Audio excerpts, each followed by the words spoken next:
Hello, everybody. Welcome to Sports Scope on this August 10th day, 10th day of August, 2021. We will, Thursday, everybody, will be 4 weeks from Dallas at Tampa.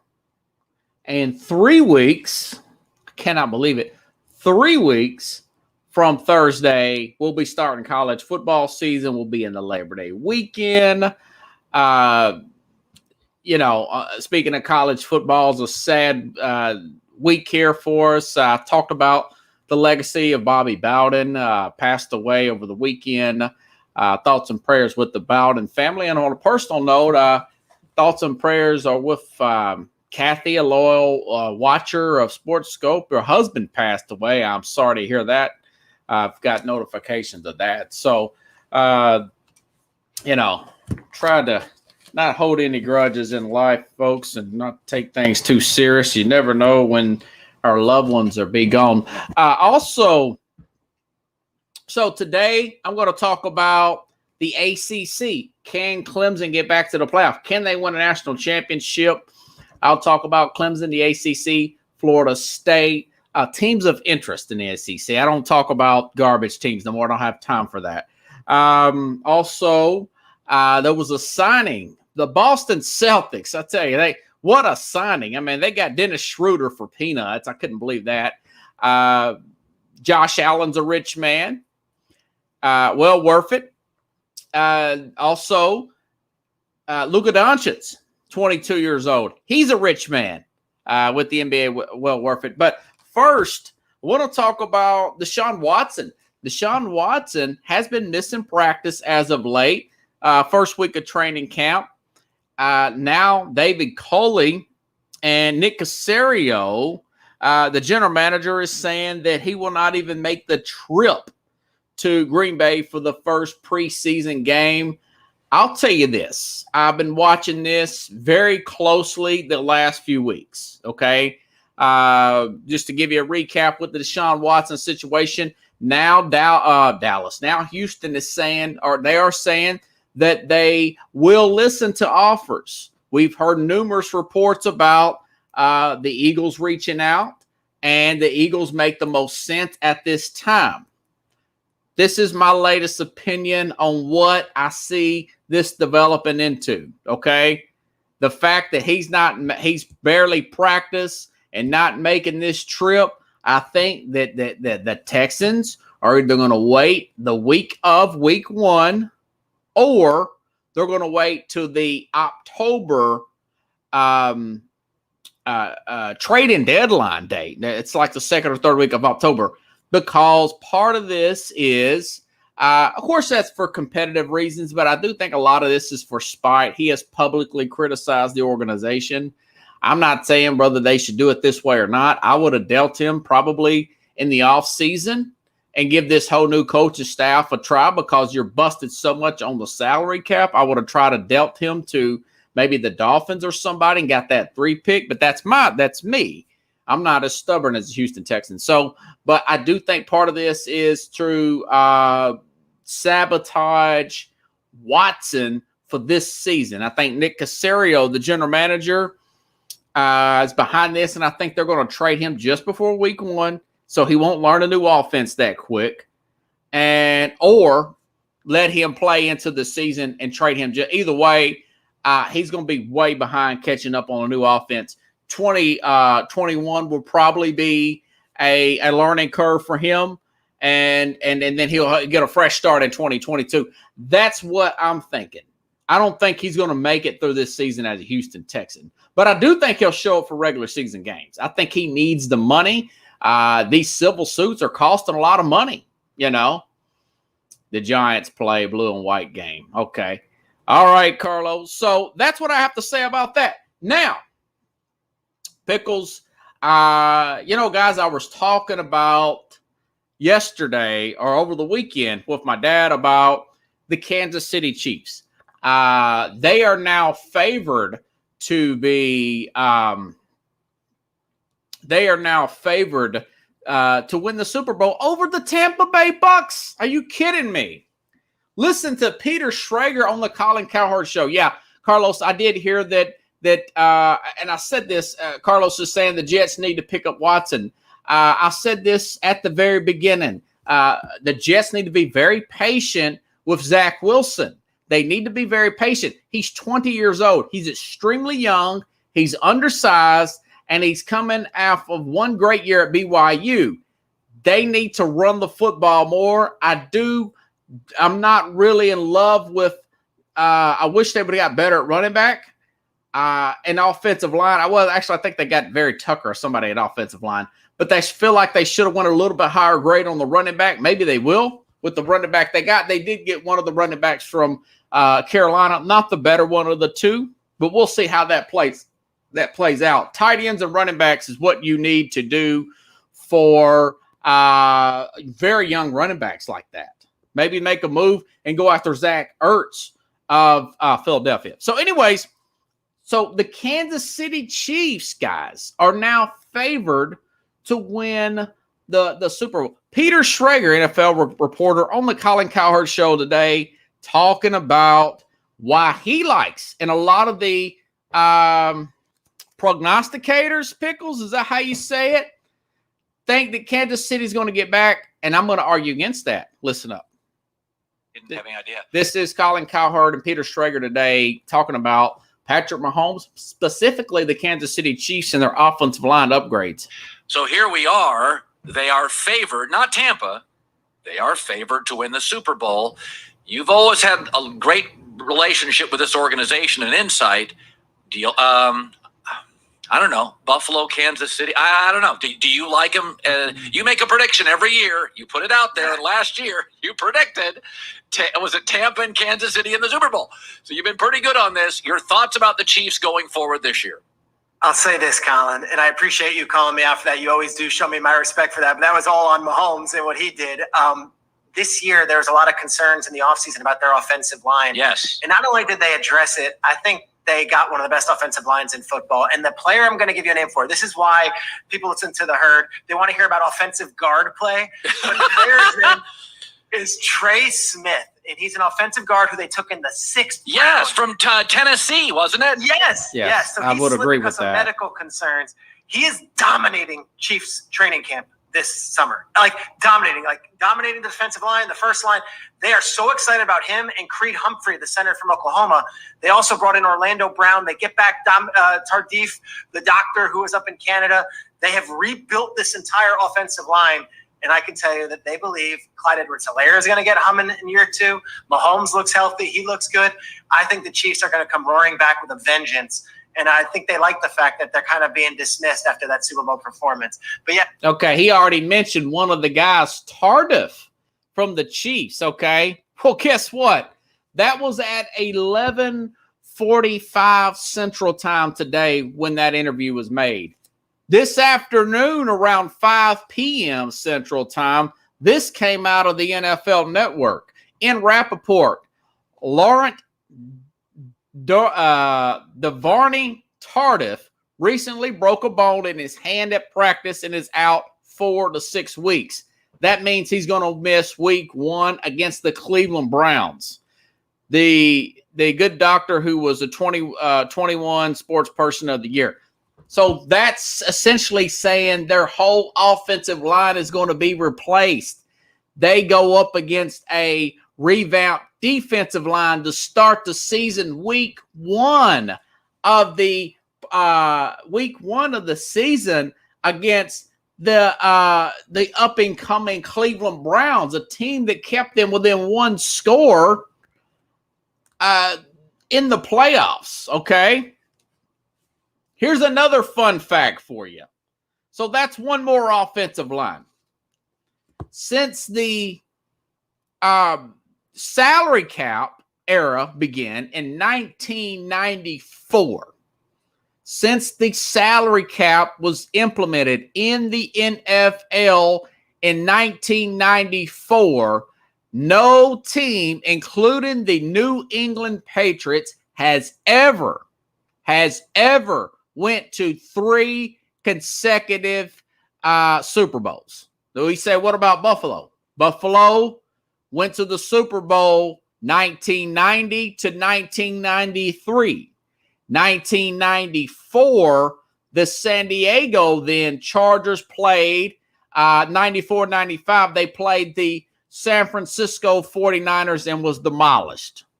The New England Patriots, a team that went to the Super Bowl with Tom Brady and Bill Belichick 9 times, winning 6 of 9, never been to 3 consecutive Super Bowls. So you're trying to tell me, and by the way, Patrick Mahomes, other than 1 year, has not finished the season.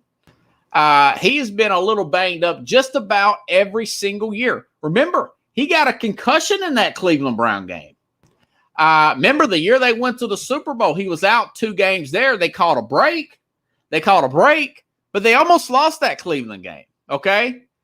So a lot of it is luck, guys. The critical Broncos fan, I say Washington will give them most issues.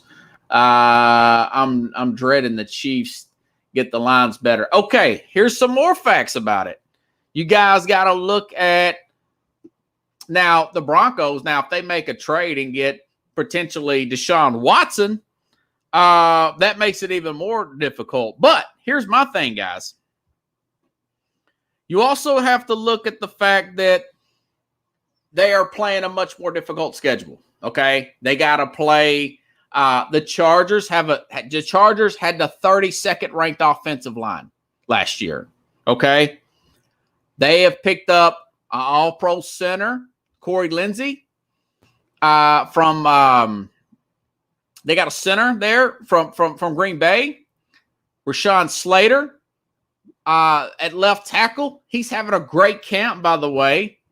They've also picked up a player at right tackle from Pittsburgh, one of their players, key players that they lost as well. And also look at Austin Eckler. Austin Eckler, this offensive line. You want to look at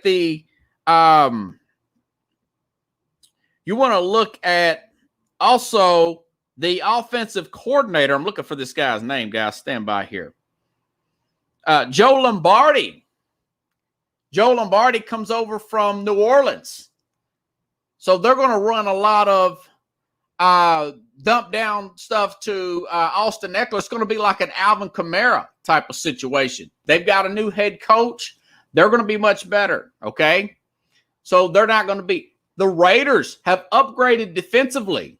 The Raiders split with Kansas City last year, guys. Remember? They were one of the only teams to beat the Kansas City Chiefs, okay? They got to play Tennessee, who made the playoffs last year. They have to play Buffalo, a team who made the playoffs last year. I'm picking the Cleveland Browns in week 1 to beat them in Kansas City. I know that's a hot take. It's hard to beat Andy Reid. It's hard to beat Andy Reid in September. It's hard to beat Andy Reid off of a bye week because he schemes up new plays. But you got an entire offensive line you're replacing against guys like Jadeveon Clowney, Myles Garrett, Malik Jackson, Josh Johnson, I guess is his name, an upgraded secondary players they picked up from the Rams and also through free agency. They have a lot of defensive backs that are coming back. Grant Deplete, I think's his name. Denzel Ward will be back at cornerback. And also Odell Beckham will be back again for that Cleveland Browns team. So I'm predicting them to lose week 1. That'll be the biggest game of the week, by the way. Week 1, we're 5 weeks away. 4 weeks. 4 weeks from Sunday will be week 1. That's the biggest game of the week. Don't let anybody else tell you otherwise. But I'm just saying. So they are going to be critical Broncos fan. I guess you're saying, I guess they play Washington. Well, if they play Washington, depending on if Fitzmagic is hot or not, yeah, Washington could beat them. Washington has a very good defensive line.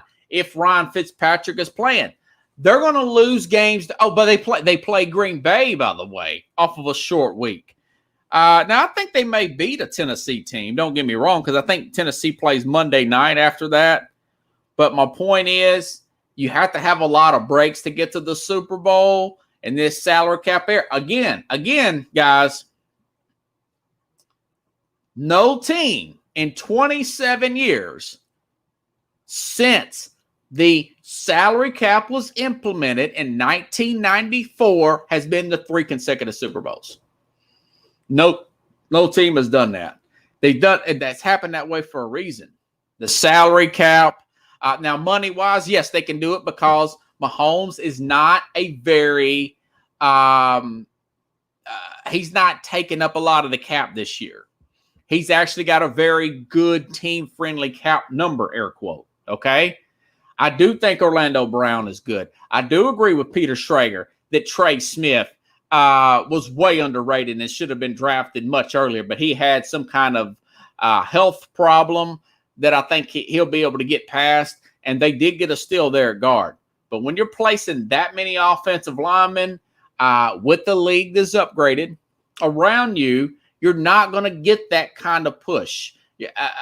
The odds are heavily against the Kansas City Chiefs. Again, but to me, as of today, it's Buffalo, Cleveland's to lose. It's one of those two teams, and I will break down the AFC, some of the NFL next week. I'm going to finish up on college this week. I'm going to talk about, here in a little while, I'm going to talk about the ACC, Clemson, Miami. Will Miami be able to break out this year? Carolina's got a potential number 1 overall pick at quarterback, but that's for the college game. So I'm just not that high on Kansas City this year. That doesn't mean I do not like Kansas City. I'm just saying that just not that high. Okay, the Dolphins.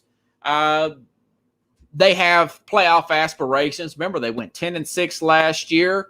They brought in, they have upgraded their wide receiving core there, you know. Let's see, what else have they done? They have so much news out, guys. I'm just going to do the best I can to get this going here. But basically, they've upgraded it. Everything is on Tua this year. So they did renegotiate the contract of Xavier Howard. Mainly that come from because he was mad because Byron Jones is making more money than he is, making like $16 to $13 million essentially. They gave him a few more incentives. Now he's going to stay with the Miami Dolphins. Xavier Howard, they have a good chance. Now Tua, this is a big year for Tua. He needs to make a big step. Again, I just talked about Justin Herbert and the major step that he made in the first year of becoming a starter there by accident, taking off with the Chargers. I think he takes another step. Tua has to make a big step this year, or Miami's going to be looking by probably Thanksgiving. I do agree. Colin said that, and I do agree. Somewhere around there, if they're not have a winning record by then, I think that they will be looking to move on from a Tua possibly. It may not be technically, but I think those talks about moving on will be discussed there. So they're going to keep Howard. Howard's going to agree to stay. They had that big part of what they're trying to do is defense. 2 good corners. They've upgraded wide receiver. Remember, they drafted receiver Waddle out of Alabama. And they drafted, they signed the other receiver that I got over there from Houston. Now I'm trying to figure out where this stuff is here. Oh, here it is. Will Fuller. They brought in Will Fuller. They've got Myles Gaskin at running back. Wish they would have added a little bit more. I know they got Malcolm Brown at running back as well. So they're going to be a good team. Just how good, I don't know. I still like Buffalo to win that division, okay? I still like New England to beat them in week 1, Pickles. So this is a big make or break for Tua. Tua said he didn't even know the playbook last year, Pickles. He didn't know enough plays to even audible out of plays that he thought that the offensive coordinator was sending was bad. They have changed offensive coordinators to make it better for Tua. So this is a big year for Tua, okay? Quite frankly, if I was Miami, I would have went a little bit harder at trying to get Watson. And I don't know if they did that or not. Maybe they did. and it hasn't been reported yet, Pickles, but I would have made a run to get Deshaun Watson. You get Deshaun Watson, you're challenging Buffalo for the division, and you're making a run at the Super Bowl, in my humble opinion, okay? And other news, Michael Thomas with the New Orleans Saints puts out a cryptic tweet after it was reported that he ignored the Saints calls for months after the 2020 season. Michael Thomas, the highly paid New Orleans Saint wide receiver, they tried to damage your reputation. You saved theirs by not telling your side of the story, is what Michael Thomas has said. If Michael Thomas, the issue with Michael Thomas is, now I'm hearing, Pickles, that as he blew off his surgery that was supposed to be done right after the season and did it in about June, and now he's going to miss a few weeks into the regular season. Kind of pulled a Scottie Pippen. Spot Track says if they trade him, the dead cap would be $9 million this year and 22.7. But they will save $1 million this year if they trade him now. They'll save $2 million next year. Okay, and then the guarantees for Thomas for the new team would be 15 in 2022, 16 in 2023, and $19 million in 2024. Let's see if I can get you that soundbite, guys, that I got in Rappaport talking about Michael Thomas of the I think it's pretty clear the relationship New between Orleans Saints. Michael Thomas and Saints head coach Sean Payton and the organization, not really in a good place. Not that it's ever going to be fixed, but it is not great right now. And look, the fact that Michael Thomas had surgery in June is not anything that made anyone happy. The team thought and believed that he was going to have surgery right up to the season, be fine for the start of training camp. For a variety of reasons, that did not happen. And the fact that he seemed to not be upfront with the organization throughout, none of this is good. So then the question, of course, is, are they going to move forward with him, or are they going to trade him? I would say a trade is certainly not off the table. At some point, I wouldn't be surprised if the Saints move on from Michael Thomas eventually, but it is complicated. Here's why. He's not healthy right now. He's still recovering from that foot surgery, probably going to start the season on the PUP list, so you're not going to be able to trade him until the trade deadline, and then it's $8 million in dead money this year, $22 million in dead money next year. Not impossible, but not easy either. Okay, I just read those stats. Now, what does this sound like? Put that on the screen there, Pickles. That's a good idea. Move him to San Diego, which it's really L.A. I know I still call him San Diego too.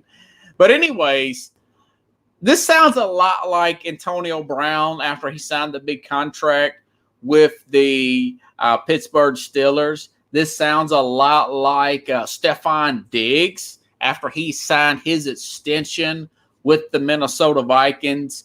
Michael Thomas was known like Antonio Brown before this big contract, like a T.O., a very hardworking guy, one of the early guys that come in, college, very hardworking, grinder, runs through every play, one of the first in, last to leave. You know all the cliches. And then when they get that big money, they all of a sudden got this attitude. That's what Michael Thomas, I even glowed over him too. The stats, they traded Brandon Cooks because of Michael Thomas's production. But this is a problem you get sometimes when you get these diva receivers, get this money. There's something about wide receiver. When they get this money, not everybody, but a lot of these guys, they get these issues, And personally, if that's true, if he's blowing off this is true, he was kicked out of practice. I want to say he was suspended last year for conduct detrimental to the team for a game. I don't like the way Sean Payton's handled this. I don't like the way Sean Payton's handled a lot of these things in the past. But I will say this. Yes, I would shop him for draft picks. They need draft picks. They've got players. Their kickers hurt now, Pickles. They're getting guys that are retiring on the offensive line, Pickles. I'm not sure about about this team, Jameis Winston, for instance, with this team. Why didn't Jameis Winston start last year instead of the other guy, the running guy? I got a feeling that this team is doing a slow rebuild, and they just don't want to face it. At first, I thought they may be okay, but now that we're getting into training camp, there's more turmoil with this Saints team like I originally thought. Once I realized that they were almost 60, 80, $100 million over the cap, now they're having to pay for that. They have a really good GM in Mickey Loomis who drafted Michael Thomas. But, yeah, I would trade Thomas. His stock is going to be down. And like in Rappaport said, you probably can't do nothing around the trade deadline. Love to get him in there, get his stats up at the end of September, perhaps, and into October, just before that trade deadline. And a team that's playing a quarterback like a Justin Herbert on a rookie salary cap, you could definitely use a Michael Thomas there alongside of a Keenan Allen. Maybe he gripes about balls being thrown his way.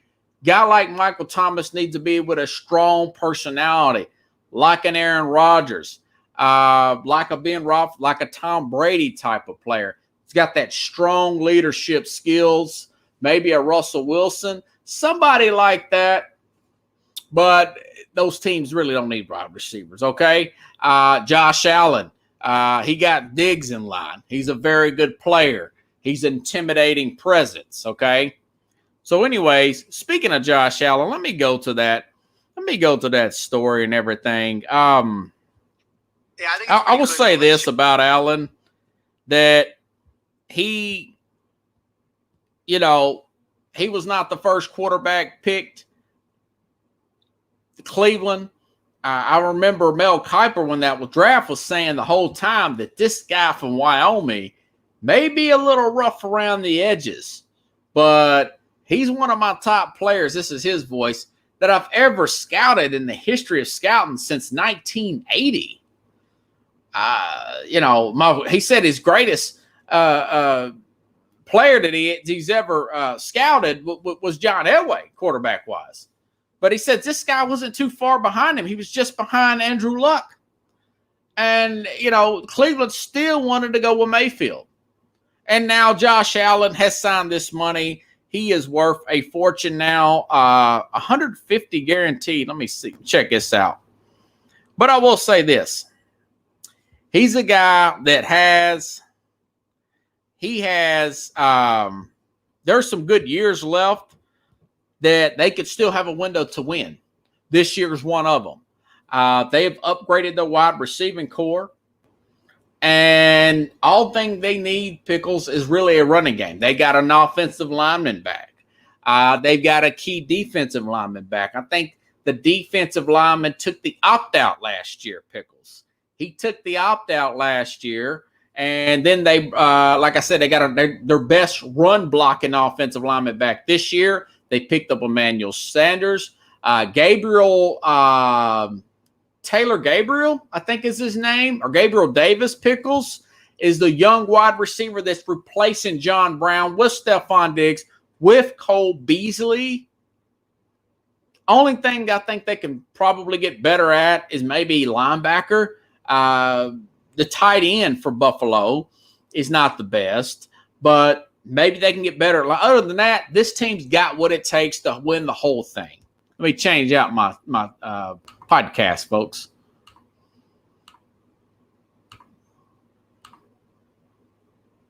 So I could not be happier for the Buffalo Bills, a team that struggled ever since Jim Kelly left. Taylor Gabriel, thank you, Pickles. There used to be another, or maybe in Gabriel Day. I have to look that up later and see. Either way, they have a loaded roster. They're a team that is on the premise of winning the whole thing. I still think they're going to win the AFC East. They're going to push. They may beat Tennessee this year. They may beat Kansas City in the in the AFC. I'm going to have to break it down game by game to make sure where I come out, set out this year. I do think they're the best team in the in that conference and one of the best in the entire National Football League. More NFL news. The NFL just made it official in a memo that clubs' unlimited players can return from a team's injury reserved list in 2021 and eligible after 3 games. So you do not have to miss 8 games on the injury reserve. And also, you cannot taunt a player. Taunting. So if you spike the ball in the middle of the field like Tennessee did Baltimore, Tennessee should not have done that. They stomped in the middle of Baltimore's field, and then Baltimore came back and beat Tennessee in the playoff, and then they did it. So 2 warnings and you get ejected nowadays. That's a new rule that also will be in effect in the NFL. The Colts, Tom Pelissero, that's a guy I was trying to talk about the other day, Pickles. Frank Wright with the Indianapolis Colts says that it wasn't Jacob Eason doing the starting first string quarterback snaps. They've got Sam Ehlinger out of Texas, rookie out of Texas. That tells me that Jacob Eason is not really got their attention yet. So Frank Wright is trying to spin this, but, you know, they're still not comfortable with Eason, and they're not comfortable. Basically, they're just not comfortable with anybody but Wentz right now. So that is a situation to monitor. If it's me, if you could work out something to bring Rivers back, possibly that would be fine. Now, Wentz may be back for week 2. There's a possibility he could be back in week 2, as early as week 2.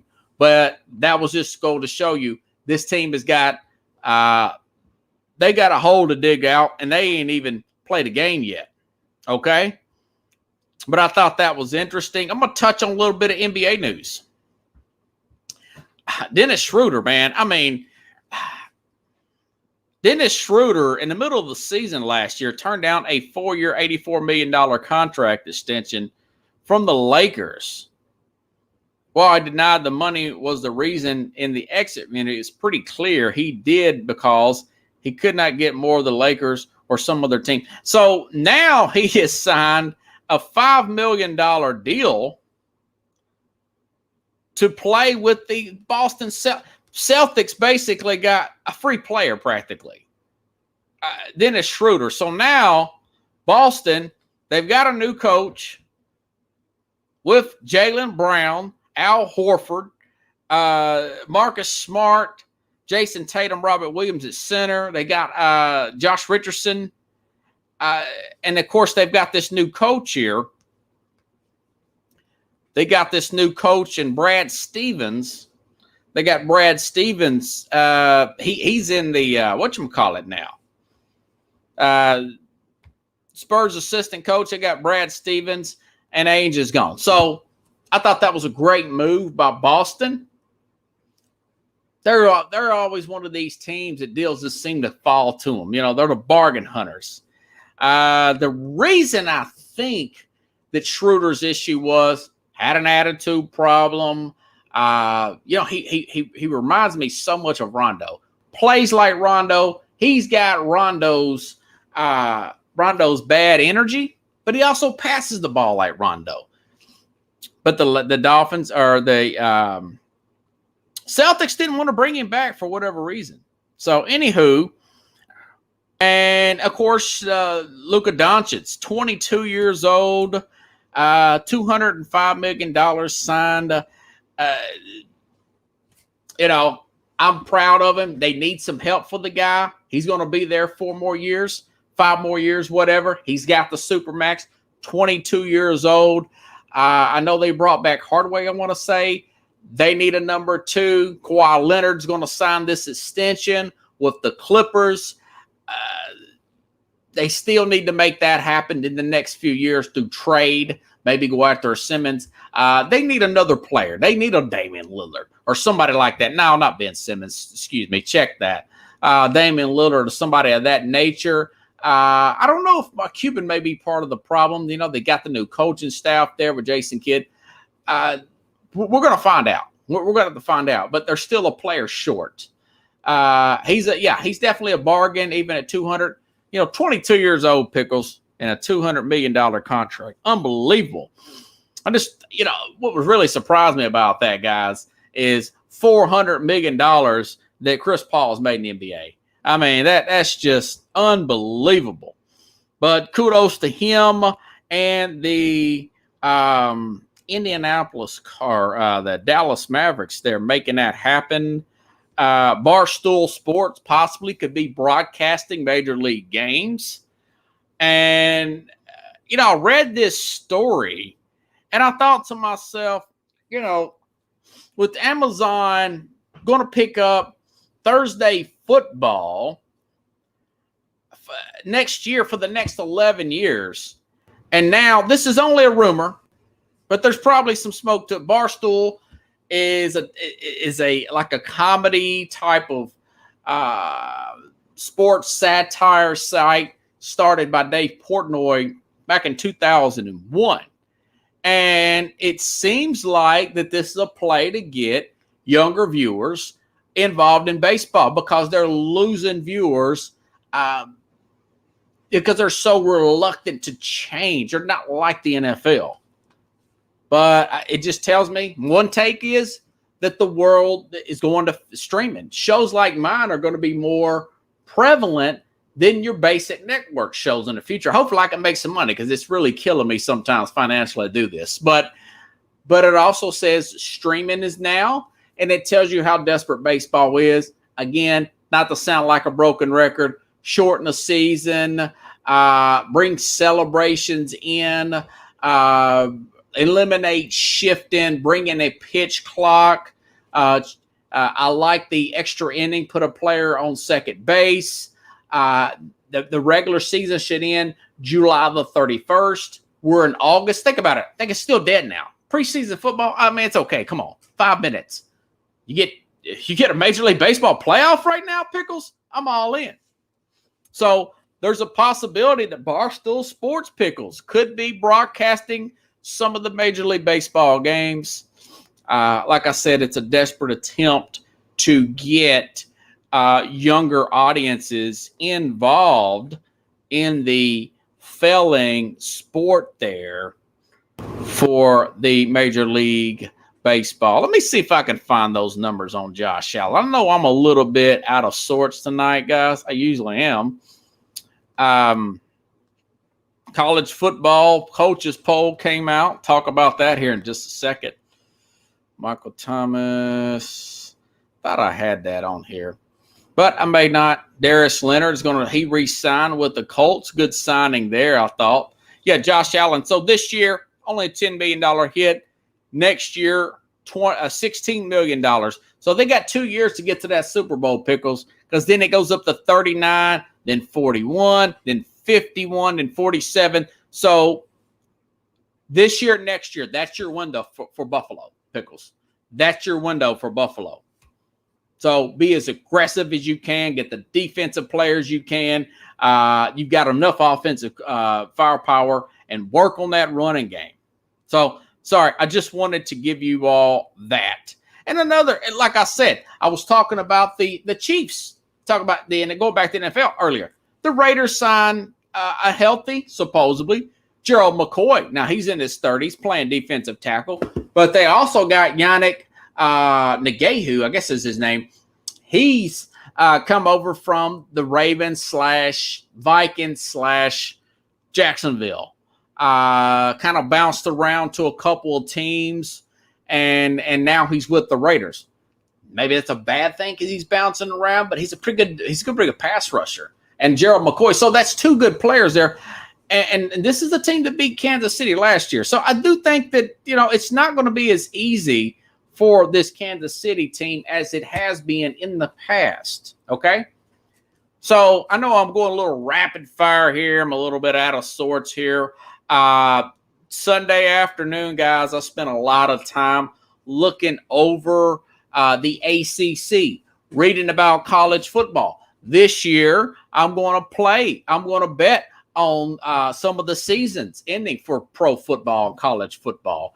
Right now, I've got to bet that I think that Texas A&M will win the SEC West and win the SEC this year. That's pretty much a hot take there. I think that Georgia's going to be much better this year. Not picking them to win the SEC or the national championship, but I will say this. They changed quarterbacks in the middle of the season, Pickles. Georgia did last year. I know I talked about Georgia the other day, but this guy, JT Daniels, came in. He hasn't lost a game. Kind of reminds me of a young Justin Herbert, a little bit like Joe Burrow. If he builds on his momentum from last year, which they did beat a good Cincinnati team in the playoff, University of Georgia. I think this guy may be something. Georgia, this may be their year. I don't trust Kirby Smart and his vanilla offense, but I do trust his recruiting. So this could be their year. I'm going to talk about Clemson. Clemson plays Georgia, Pickles, week 1. I've been back and forth. I did pick Georgia. I think I'm going to stick with that. Clemson's got a very good team. The coaches poll came out today. Speaking of college, Alabama number 1. Not much to say about that. Clemson's number 2. The coaches think that Clemson and this guy, what is his name? I'm trying to give you his name here. Brett Venables, one of the best defensive coaches in the entire country. 9 starters back on this Brett Venables defense, and one of them was the best defensive player in the country. Pro Football Focus has got it number 3 behind Georgia and Alabama. Okay, and they've got the number 1 defensive recruit, a guy named Brian Breezy, Bryn Breezy. So Clemson, now this Brett Venables has been with Dabo Swinney his entire career as a Clemson head coach. Dabo has a good family work environment there at Clemson, okay? Hey, Keith. Yeah, Georgia. Georgia's path is very good, Keith, to the SEC championship game. Now, I've been back and forth. I think that this Jimbo Fisher 9-1 team, most of these guys are coming back. Their quarterback is a 400-meter guy. Jimbo Fisher is a better coach with quarterbacks than Kirby Smart. He's not quite the recruit of a Kirby Smart, but full disclosure, I've already picked Texas A&M to beat Georgia in the SEC championship game. Okay, the biggest game in college football for Labor Day weekend is the game I'm about to talk about. Okay, it's 9 starters on defense, 5 on offense. Clemson and Georgia. Okay, Clemson has this quarterback here. I'm going to call him DJ. His last name is like Giannis Antetokounmpo, but it's not like that. He's a 5-star guy. He played a little bit last year. Remember, he almost beat, true freshman almost beat Notre Dame last year. Remember that? And then Notre Dame beats him in overtime. And, of course, I think Trevor Lawrence tested positive for COVID or whatever. So, but this guy's pretty good, 5-star player. He's got good wheels. If Georgia had Bennett starting Keith, if Georgia, this game is being played in Charlotte, North Carolina, so that's actually going to favor Clemson as well. But this JT Daniels, Pickles, this guy, JT Daniels for Georgia, and Georgia is currently, their preseason ranked 5th. Clemson in the coaches poll is ranked 2nd. Clemson's going to play these guys in Charlotte. It's supposed to be a neutral site game, so you're going to get 50 from Georgia and 50% from Clemson. Because JT Daniels is playing, he played half the season last, a little bit more experience than this DJ guy from Clemson. I think Georgia beats them. Now, if, for whatever reason, that Clemson beats Georgia, which they could, Brett Venables' defense, Clemson could run the table. My thing is, I think Clemson will probably run the table. They'll probably lose this game. But I think they'll run. Check out who they play afterwards. They do not, for one thing, they play Florida State. They're still down, and it's at home. Their road games are at NC State, at Syracuse on a Friday night. That's awful bye week, though. Dino Babers had one great year. Last year was really a bad year, and the year before that, but 3 years ago, he was a hot commodity. He's kind of cooled down as a head coach, the coach for Syracuse. But they play at Pittsburgh. They may give them a game for a half. They'll run Pittsburgh out. Then they got Florida State at home. And then they've got guys, Louisville at home, Connecticut at home, Wake Forest, and then at South Carolina. I mean, their schedule is ranked 72nd nationally. Okay? So, but they'll probably play. My guess is they'll play North Carolina. They don't have Miami or North Carolina in the regular season. They will probably play, Keith, they'll probably play North Carolina in the ACC championship game. North Carolina has this quarterback here, and I'll give you his name here in just a second. But they've got this quarterback, Sam Howell, that may be the number one pick between him, Spencer Rattler, and there's a quarterback out of, I think it's Liberty, actually. It's out of Liberty of Coastal Carolina that may be the top player overall taken in the NFL draft next year. But Carolina's definitely going to get a guy that's going to be talked about. This Sam Howell, he's going to be talked about as one of the top. He's going to be one of the top quarterbacks in the country, taking Mac Brown's done a great job. He's exceeded expectations as head coach of North Carolina. I'll talk about Carolina here in a little bit. So my thing is they were 10-2 last year, Clemson. I think that Clemson loses a close one to Georgia. They run the table. They win the ACC, okay? I think that the committee will look at that as saying, we've trusted Clemson before in the past. By the way, last year, this year, class is ranked 5th nationally according to 24/7. That's average of all the sites. 3rd in 2020, class ranked 10th in 2019, 7th. They don't have a class outside the top 10. Dabo Swinney, Brett Venables, they're going to have a good running game. They're going to have a mobile quarterback. They're going to have a rock-solid defense. Even though they play cupcake, I like to get them in the SEC so they can play LSU one week, so they can play Texas A&M the next week, so they can play Alabama the week after that. And then, maybe take an Auburn, go look at them, and then get your butt kicked. But I think the committee is going to look at them and say, yeah, we can trust Dabo and Clemson. Let's go ahead and put them in.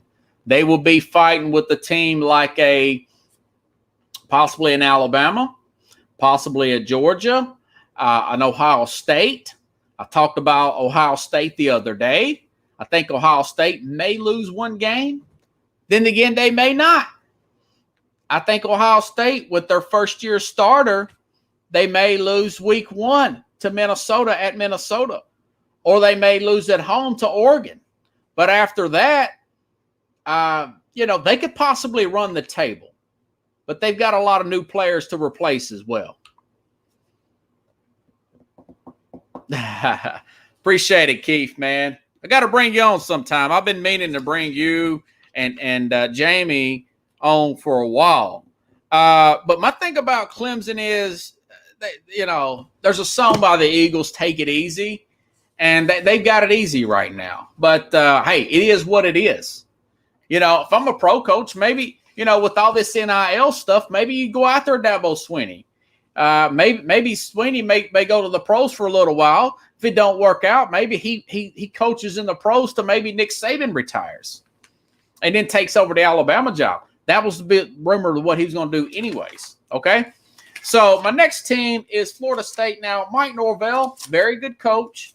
I cut everybody some slack. I know Dino Babers. I talked about him earlier, the Syracuse coach, one win, terrible season.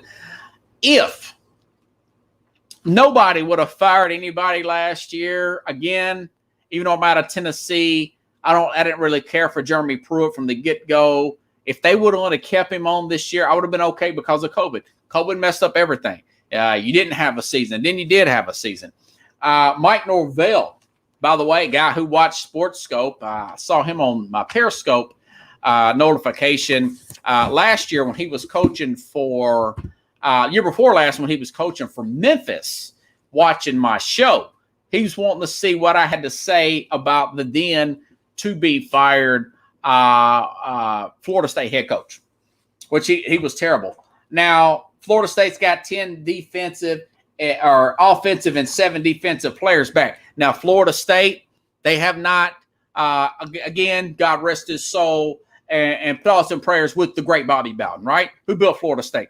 But anyways, Florida State this past year, 22nd in recruiting, okay, according to 24/7, 11th in 2018, 22nd again in 2021, and 22nd in 2020. So that's not Florida State standards. They can't play with Clemson right now. You see what I'm saying? They simply cannot play with a Clemson. They went 3-6 last year. Now that being said, folks, Florida State is a coaches that come in for the second year. Make sure I'm good on my time. I don't want to mess up here. Make the biggest difference. It's usually I remember the guy from used to coach James Franklin from Penn State. His second year at Vanderbilt, awesome. I mean, totally different team than it was the first year. So we'll see what Norvell done. Trying to see if he got any impressive wins. You know what? He did beat North Carolina last year, 31-26. So keep an eye out for Florida State. They're not going to beat Clemson this year. I've got them losing 4 games at Carolina this year because it's at Carolina. I think they're going to lose to Notre Dame. I already said Clemson. I think they'll lose to Miami. And then they'll lose at Florida. So if they're 8-4, that's a successful season for this year, Pickles. If they're 8-4, because of COVID, because of the situation, because of the team that was drained from talent from the other coach. The other coach was a huge disappointment. He was in over his head. He was a good recruiter, come out of Oregon. Sorry, guys, I got cotton mouth, man. I got all hyped up on this college football and get a little cotton mouth there, guys. So, you know what? 8-4, Mike Norvell, we're going to find out a lot. If he goes 8-4, I'm going to endorse Florida State to move forward with this coach, okay? And again, okay, so Mac Brown, okay. Sam Howell, keep that name in mind, Pickles. This guy could be the number 1 pick in April. He's got pro style, 6'4", quarterback. Mac Brown, former Texas coach, worked for, I think he worked for either Fox or ESPN, calling games, working as an analyst. This guy been away for years. He's Nick Saban's age. This is his 3rd year at North Carolina. Got a player that's drafted. I think his name is Devontae Williams or whatever, or Javonte Williams, that now plays for Denver. I think he's going to be great. Very good running back. Their other running back, had 2 running backs drafted. Carlos, if you're still there, the other running back went to the Jets. He's the speedster. He's not the better running back. The better running back went to the Denver Broncos. But you know what? Their classes, but I didn't even get their class. Oh, yeah. Check this out. 14th nationally recruiting Mac Brown with North Carolina. This makes me think, Pickles, that maybe Mac Brown's from Cookeville, Tennessee. We should have got him here to the UT. I mean, Tennessee, what are you doing? You know? Getting Josh Heupel. You didn't bring in the guy who's now the coach at Liberty, taking them the 9-1 series. The former Ole Miss coach, I forgot his name now, Hugh Freeze. Then he was a Tennessee native. Then you let Mac Brown from Cookeville, Tennessee, go to North Carolina. He was one play his first year from beating Clemson. They went for 2, and they lost that game. So this year, he's 69 years old. Him and Nick Saban the same age. Got the potential top first pick overall, top 5 pick in Sam Howell, quarterback. Their classes in 2020 ranked 13th nationally. 2021 ranked 14th. And they were 8-4 last year, and they were 7-6 the year before that. But they beat some good teams, including his first year they beat Miami, and this past year they beat Virginia Tech. I mean, it's just, Mac Brown is doing a great job. So this year, they got to play at Virginia Tech on a Friday night. I think they'll knock out Virginia Tech. Justin Fuentes kind of dropped off a little bit. Not as high on him as I was a few years ago. The Virginia Tech head coach got Florida State and Miami at home. They'll lose one of them because they're back-to-back. They're going to lose to Florida State looking ahead to Miami, or they'll lose to Miami. I don't think they're going to beat both of them, even though they're both played in North Carolina. They got to play at Notre Dame. I don't think they'll beat Notre Dame. Notre Dame is very good this year. At Pittsburgh on Thursday night, they'll probably lose that one, and they may lose at NC State. Again, they probably look like an 8-4 football team. At best, 9-3. I look for them to play Clemson in the ACC championship game, Pickles. But you could see Clemson simply got more horses, okay? And by the way, let me look. The coaches poll for North Carolina is – I thought they were in a coaches poll. Maybe the coaches don't like him. Maybe they think he's too old. Let's see. Clemson, Alabama, Clemson, Ohio State. Georgia's number 5. A&M number 6, Notre Dame 7. North Carolina's 10. They're in the top 10. They're 9th in the country according to the coaches poll. So, I mean, University of North Carolina. Now, I would have believed that if we were talking basketball. But this guy's got a basketball school, got their football team in the top 10 in the country. It's because this quarterback is a potential Heisman candidate. Him and Spencer Rattler, and potentially this DJ from Clemson. So again, maybe they finished at some point ranked. Maybe they get off to a good start and beat Virginia Tech, beat Georgia State, Virginia, and then they play Georgia Tech.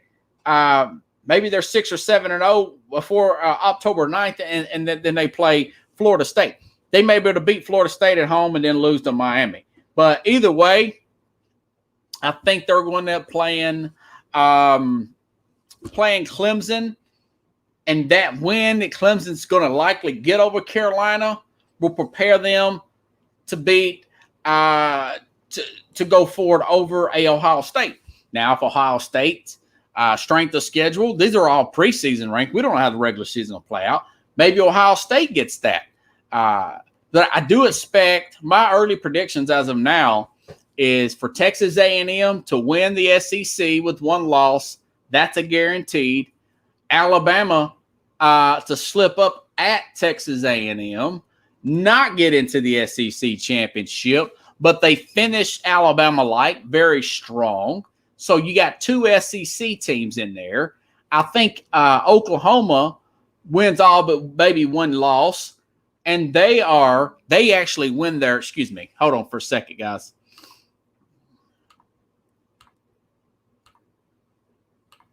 Start over here. Oklahoma, they're going to win their conference outright. I think that they're going to get in. So, Alabama, Texas A&M, Oklahoma. Where do you get that 4th seed? Do you get it Clemson? Right now, Clemson's class is ranked strength of schedule 72nd. Ohio State's playing Oregon. They're a top 10 team as well. Let me make sure, though. Let me double check here. According to the coaches poll, Oregon is – I thought Oregon was top 10. Maybe they don't got the respect. I know one thing, that Oregon's classes have been in the top 10 every single year. Iowa State's very high. I want to say that they play Iowa State this year. Wisconsin's 15th. So, I may put Ohio State in over Clemson to make that 4 seed. I'm still trying to figure that out. I'll have you an answer by Thursday's show. I'm going to study it, but I know how the committee thinks. They want teams that's been there, has played well. Clemson seems to get there every single year. Now, the Hurricanes. Now they've recruited well as well. This Manny Diaz is in year 3. Their preseason reign. Let's see, what do they got? Miami. I thought I had Miami in here. Oregon's 12th. Excuse me. Oregon will be 12th in the coaches poll. Miami is 16th. Okay, and Miami is, they're a team that they have trended upward, and they've got 19 out of 22 starters back. Okay. Recruiting was 12th this past year, 17th in 2020, and 27th, 2019, and 8th. Their seniors, that class was in the top 10. So they've got a formidable class here. And, of course, they've got the Quail King. You got a senior quarterback here. I don't think they're going to beat Alabama week 1. I just don't think they're going to play in Atlanta. Alabama's going to blow them out the water. Their biggest games, Miami will be playing at Carolina on October 16th. I think Miami will win that game, likely. Florida State, that's that second game where Carolina's going to lose it. I think they're going to have trouble against Pittsburgh, and then they got to play at Florida State. That's going to be a tough game. Virginia Tech at home and Duke. I think they're probably about the same 8-3 type of team. Now, with all these starters coming back, could they possibly run the table? Yeah. Other than losing to Alabama? Yeah, possibly. We shall see. The classes are there. The speed is there. It's not like Alabama or Miami of old. This is not Butch Davis's 2001 Hurricane team that had Ed Reed and Sean Taylor on it. That's Alabama, Alabama's got, I think his name is Bryce Young Pickles.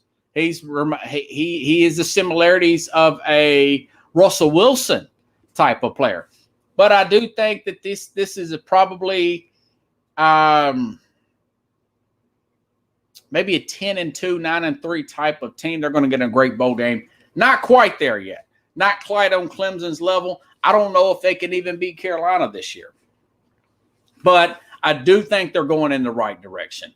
They got a little bit more soul than the team under Mark Richt. I mean, Mark Richt had one good year in 2017, and then they kind of just went downhill. Guy's too nice a coach to be a great head coach. Very, very good recruiter. Teams just didn't quite kind of like Kirby Smart now. I mean, they just didn't quite live up to par. And the problem with Kirby Smart at Georgia is that his talent is even better than Mark Richt, who used to was fired at Georgia, and then he went to Miami, then he retired. But the ACC, again, going back to Clemson, not to beat a head horse. I mean, they don't play anybody. So it would really help Clemson if they win this first game against Georgia. Again, that's a coin toss game. It's a 2.5-point spread. Clemson's favored. Charlotte is closer to Clemson than it is to Athens, Georgia, Pickles. But, again, I think Alabama's like number 1 or number 2 in each recruiting class. I get it. Bill O'Brien, very good offensive coordinator. Very good with quarterbacks. He's Nick Saban's quarterback or offensive coordinator. Nick Saban goes through coaches every single year. I mean, he's something. Again, I think that they do get caught up in the Ole Miss, Texas A&M. I think Texas A&M gets them. I don't know if they'll lose another game. My guess is Alabama's going to make the playoff and lose in the playoff. They've only got 5 starters on defense back. But we'll see. We'll see. I'm leaning on Oklahoma to win the whole thing. Looking at Phil Steele's rating, he talks about how their defense has statistically gotten better every single year that Lincoln Riley has been there. They've made adjustments every year. He gets about 3 points better per game and we know what the guy's offense is. I mean, we're talking 2 first-round picks. Was it 2 Heisman Trophy winners and another guy that got drafted in the 2nd round, who I'm not a big fan of, Jalen Hurts, but he did look good at times while at Oklahoma, and this guy is more talented than Jalen Hurts, maybe more talented than Baker Mayfield, Spencer Rattler, and a undersized Kyler Murray. We shall see. They put 55 on Florida in the bowl game, Pickles. That's I know Florida has some players out, but they were really coming into their own, Oklahoma, down the stretch. So that's all I got for today. You guys got an hour and 6 minutes out of me today. I appreciate all the support. If you like the show, please share the show. Please subscribe to the Sports Scope YouTube channel. Subscribe to the podcast here. You want to listen to it on Spotify and you're driving in your car. You got it hooked up to your Bluetooth through your phone. You turn your car off. You get out of the car. You go get something in groceries. You put Sports Scope back on. It picks it right up where it left off. It's better than YouTube, And if you want to contribute to the program, I need to get this crawl across the screen, Pickles. I've been procrastinating that, and you can donate to the program through the ZELLE app. Through sports, the word SKOPE @gmail.com. That's who you contribute the money to. I will be back here Thursday. I'll be talking about Hard Knocks comes on tonight. I've got it recorded. I'm going to watch it. Going to give you a review, probably of the first episode. I know how Netflix is of this Malice in the Palace documentary, Pickles. I'm looking forward to watching that. And then I'm going to go over the Pac-12. I've already did my homework there, and I'm going to really try to give you guys a playoff prediction. You kind of can see where I'm leaning. I like Oklahoma for sure. I like Texas A&M, teams that are going to win their division. Not sure about Clemson's strength of schedule. I'm going to have to go back and look at Ohio State, but it's somewhere in that ballpark, and possibly Alabama, of course, to get that other bid in there. But now eventually we're going to have 12 teams, so it won't be any matter. All those teams would get in. And by the way, like I said, if this guy keeps getting better, JT Daniels at Georgia, this quarterback, maybe Georgia does it, Pickles. Maybe they run the table. Maybe this is the year that they do it and win the national championship. It's wide open. It's wide open this year. So have a good night, everybody. I will see you around 9 p.m. Central Time. Check your clocks around 15 minutes till, 10 minutes till, because I get in, have a long day of work, want to get the show done with so I can kind of calm down and go crash for my day job. Okay? So have a good night, everybody. I will see you Thursday here on Sports Scope.